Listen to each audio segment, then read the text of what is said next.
Donc, bonjour mes frères et sœurs. Et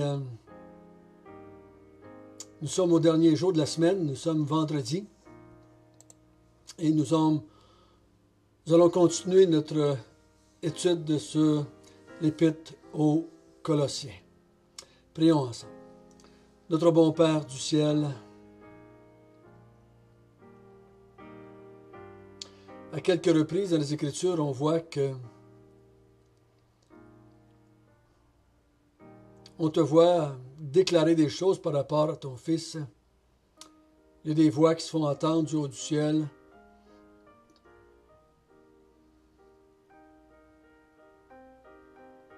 Quand tu parles de lui, dans toutes les Écritures, tu es toujours en train de l'exalter, de l'élever, de le mettre en évidence et que tu veux que tout le monde le voie.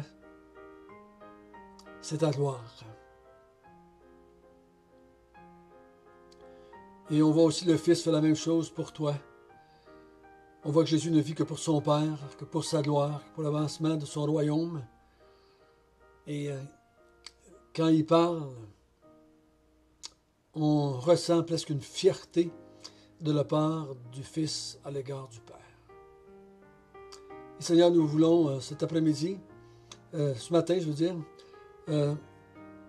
s'arrêter encore une fois et te laisser par les Écritures nous parler de ton Fils Jésus.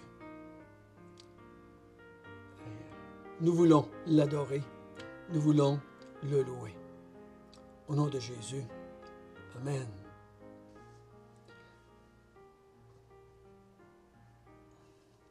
Une fois, j'étais en train de parler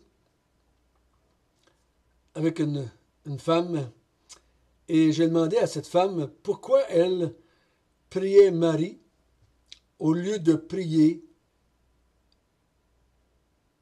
Dieu. Et elle m'a répondu, c'est parce que je ressens plus d'affinité envers Marie. C'était une autre femme comme moi. Elle est une mère comme moi.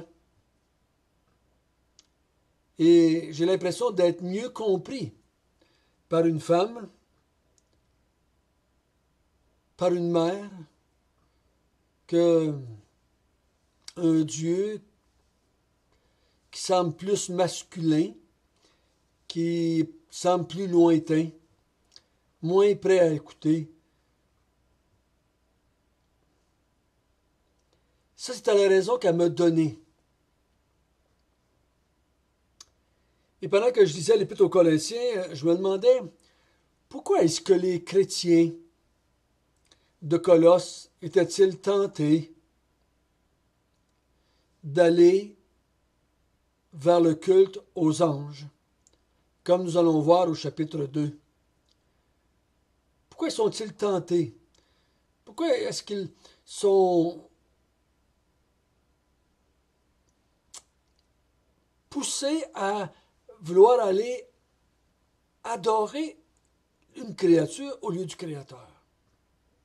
Que se passait-il dans leur tête? Est-ce que c'était un manque de connaissances seulement? Est-ce que ces faux docteurs qui sont venus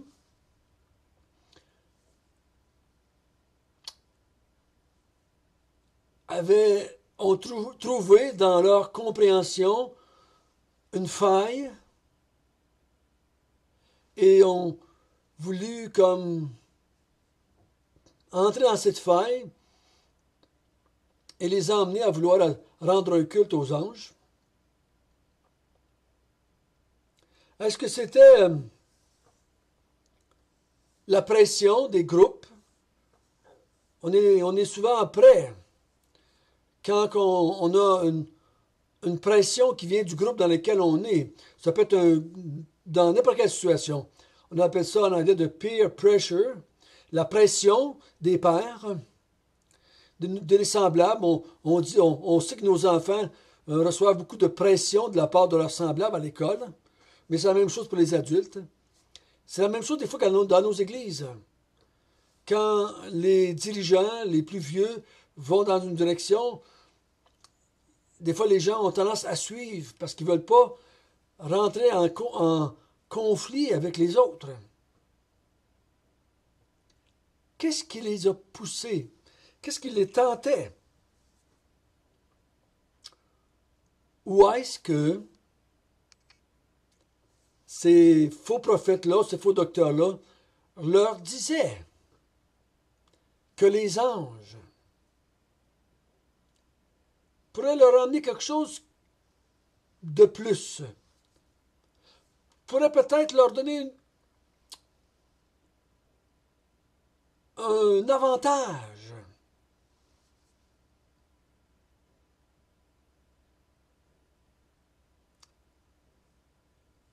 Et je crois que c'est là que souvent que le bas blesse, comme on dit. Insatisfait, manque de connaissances peut-être, mais surtout l'insatisfaction. On va vers la créature, est-ce que c'est comme cette femme? On pense qu'on va être mieux compris par la créature.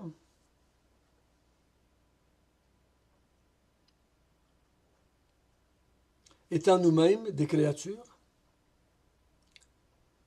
Mais on n'a pas d'idée claire, ce que je n'ai pas vu en tout cas d'idée claire, pourquoi il était tenté d'aller dans cette direction-là.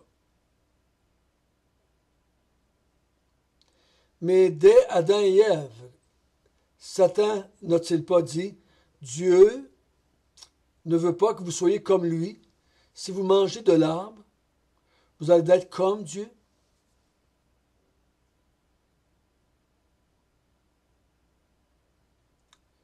Je me souviens quand j'étais jeune, j'étais un peu réconforté par le fait que j'avais un ange gardien qui s'occupait de moi. Pourquoi ça me réconfortait plus que d'avoir un ange gardien que d'avoir Dieu le Père comme gardien?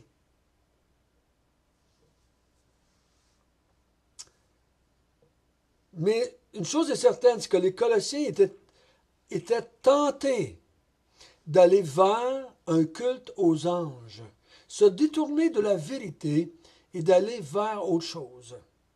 Et ici, Paul, dans le restant du chapitre 1, va essayer d'emmener les chrétiens à être convaincus qu'ils doivent rester attachés à Jésus-Christ.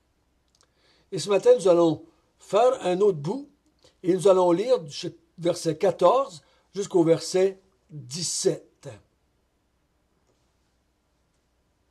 Excusez, on va lire à partir du verset 15.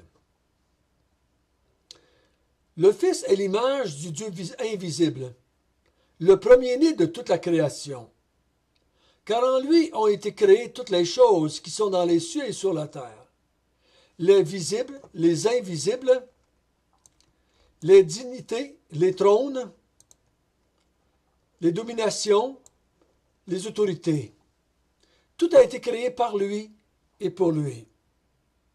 Il est avant toute chose, et toute chose subsiste en lui.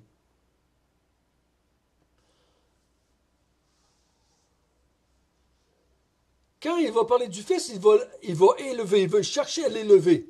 On va voir ça pendant 3 ou 4 matins. Il va le présenter comme étant le Créateur. Il va le présenter comme étant le premier entre tous. Il va le représenter comme le réconciliateur.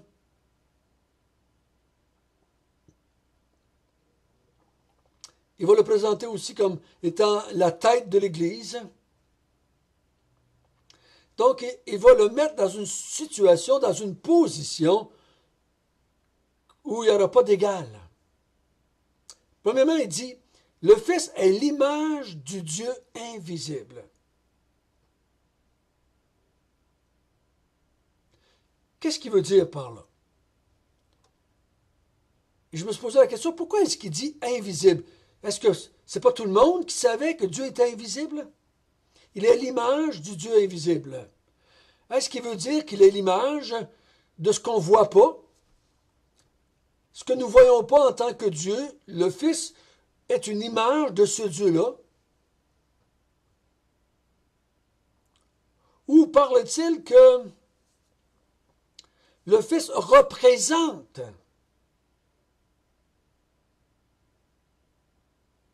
il est le reflet du Dieu invisible?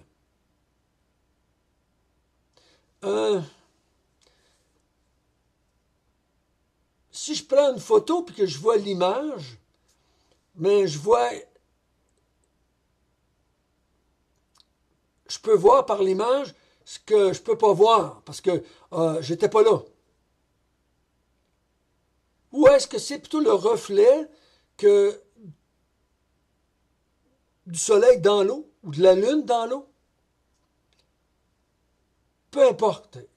Il dit le Fils, si tu le regardes, si tu l'écoutes, c'est comme si tu écoutais Dieu. C'est comme si tu voyais Dieu. C'est pour ça que Jésus a dit à Philippe, si tu m'as vu, tu as vu le Père. Et je ne crois pas qu'un ange, malgré qu'ils étaient super puissants, les anges, ils sont des créatures grandioses. Ceux qui en ont vu dans l'Ancien Testament ont été souvent surpris, ont souvent tombé par terre. Daniel, il est tombé à terre comme étant mort.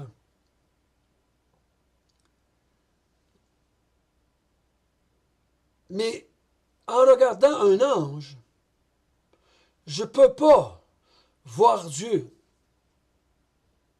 autant que si je regarde le Fils.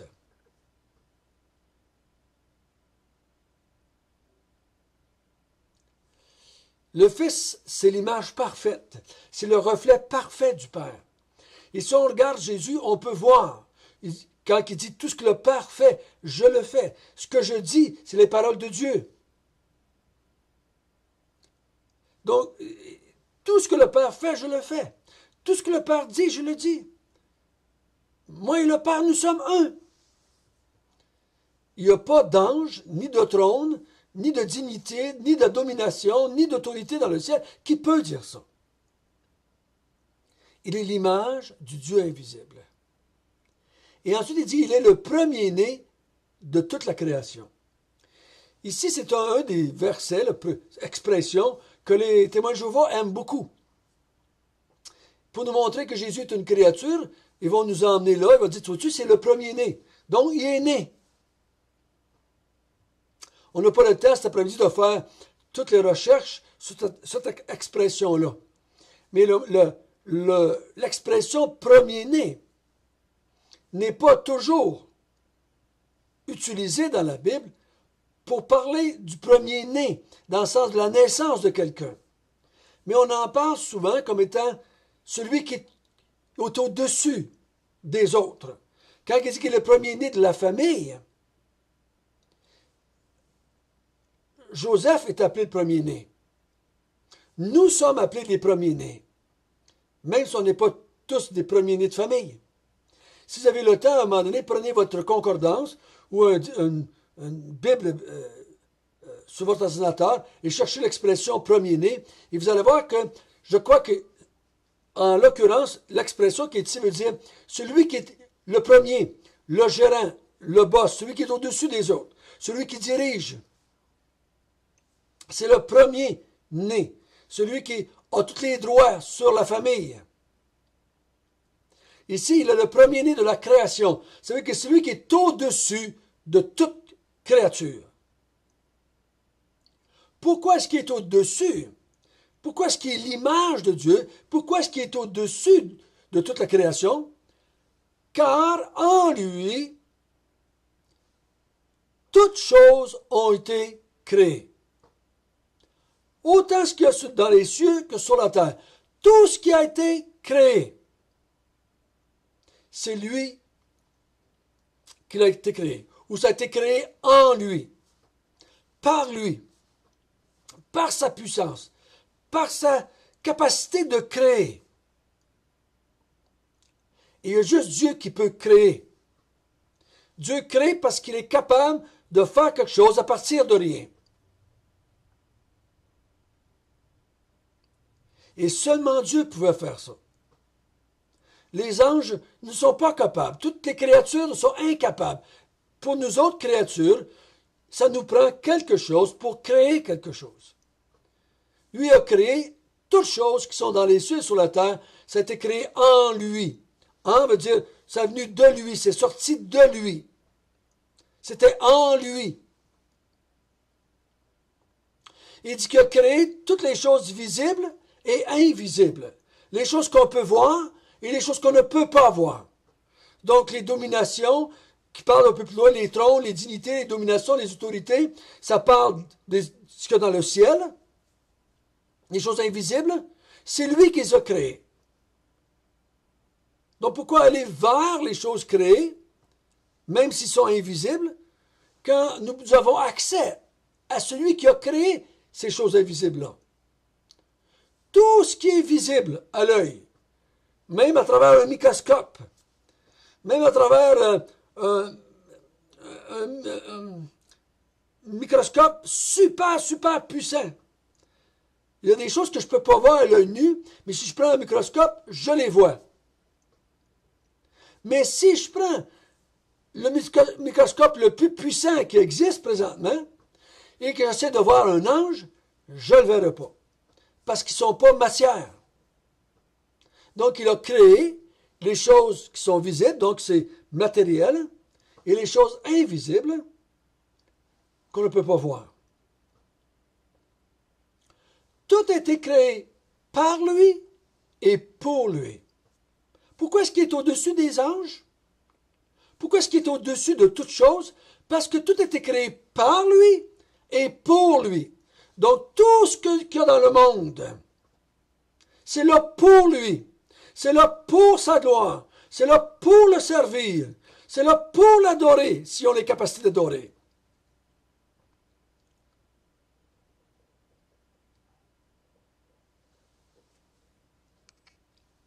Donc ça met toutes les voies lactées, ça met toutes les galaxies, tout ce qu'il y a sur la Terre, de petits ou de gros.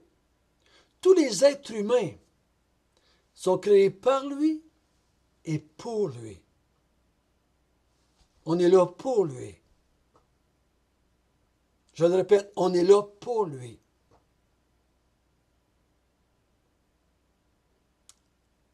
Et pas l'inverse. Quand il a racheté le monde, comme on va voir une autre journée, il a racheté ce qui était à lui, pour lui. Il ne nous a pas racheté pour nous, mais il nous a racheté pour lui. Et il dit au verset 17, il est avant toute chose et toute chose subsiste en lui. Il est avant que n'importe quoi qui a été créé. Ça veut dire qu'il est éternel, ça. Hein? Il est avant toute chose. Il est en dehors du temps. Tout ce qui a été créé, de visible ou d'invisible, lui était avant ça. Normal. S'il a créé, ça veut dire qu'il était avant. Il est en dehors de la matière, il est en dehors du temps. Il était là avant toute chose. Et toute chose subsiste en lui. Tout ce qui a été créé tire sa subsistance de lui. C'est lui qui garde ça en ordre, c'est lui qui garde ça vivant, c'est lui qui garde ça dans l'air d'aller que lui a donné au début. Donc tout a été créé par lui, pour lui, et c'est lui qui maintient toutes choses. On appelait ça, quand j'étais jeune, la providence. Donc, Paul, ici, a mis Jésus par-dessus toute chose, égal à Dieu le Père. Donc, il ne faut jamais mettre une créature au niveau de Jésus ou de Dieu, ou même par-dessus. Encore moins. Hein? Donc, il est l'être suprême, le créateur de toutes choses. Notre Père du ciel, Et nous te remercions de nous avoir encore dit ce matin que nous sommes tes créatures. Nous ne sommes pas le fruit du hasard. Nous ne sommes pas le fruit d'un bing-bang. Nous ne sommes pas le fruit d'une explosion stellaire. Nous sommes des créatures d'un être intelligent, sensé, volitif, avec un plan, il y avait une raison, il y avait un but avec toute cette création-là. Merci de nous rappeler ce matin que tu nous as créés pour toi et que si nous vivons aujourd'hui, si nous avons la vie dans tous les sens du mot, c'est à cause de toi. Même ceux qui ne le reconnaissent pas dépendent de toi pour leur subsistance. Seigneur, aide-nous dans tous les moments de la vie de se rappeler cela. Nous sommes tes créatures, nous sommes là pour toi et c'est toi qui nous donnes notre subsistance de tous les jours. Amen.